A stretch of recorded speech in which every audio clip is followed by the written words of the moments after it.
How badly do you want it? That is basically what dynamic pricing is asking. It doesn't care how much the ticket is worth.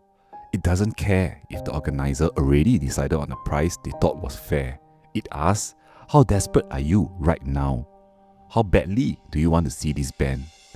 How badly do you want to attend this match? How scared are you of missing out? What if your friends post it on Instagram before you? Oh no! And how much money can we take from you before you finally walk away? That's what bothers me. In the past, if you really wanted a ticket, you might queue overnight. You showed up early, you waited, you suffered a bit. It wasn't perfect, but at least my effort amounted to something. The die-hard fan had some advantage. The person who knew every song, the person who travelled across the country, the person willing to sleep outside the ticket office, that passion meant something. Today, passion still matters, but mainly because it makes you easier to charge, easier to manipulate. The more badly you want it, the more valuable you become to the seller. To them, your excitement is just data. Your fear becomes leverage. Your desperation becomes the pricing model. And it feels soulless.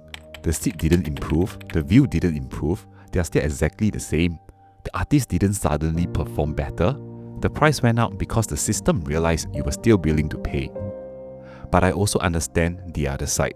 The organizer sells a ticket for $200. A scalper buys it and sells it for $500, $1,000, $2,000, sometimes 5 or 10 times the original price.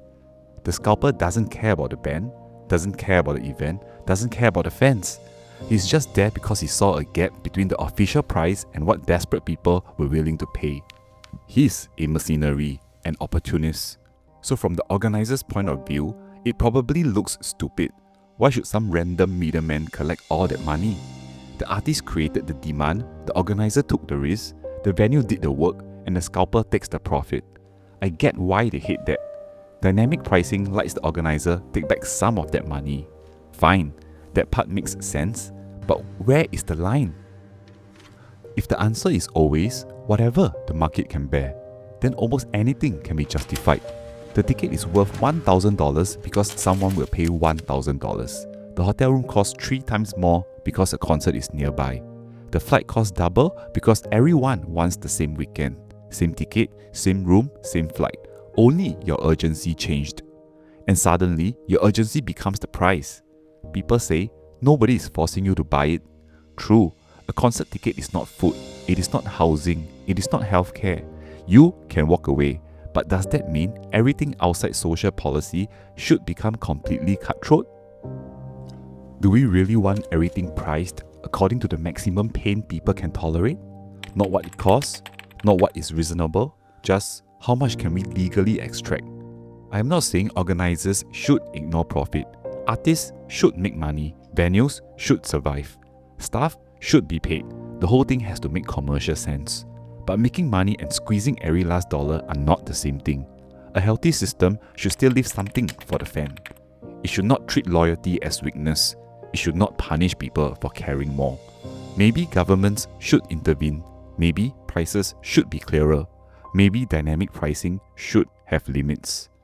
Maybe there should be fan allocations, lotteries, resale caps, or fixed price sections. I don't know the perfect answer, but I know this. If every human emotion becomes a pricing opportunity, something is wrong. Love becomes demand, passion becomes leverage, urgency becomes profit. And the person who cares the most becomes the easiest person to exploit. So the real question is not whether dynamic pricing is efficient. It probably is. The real question is, do we want efficiency to decide everything? Or should some parts of life still have a line that profit is not allowed to cross?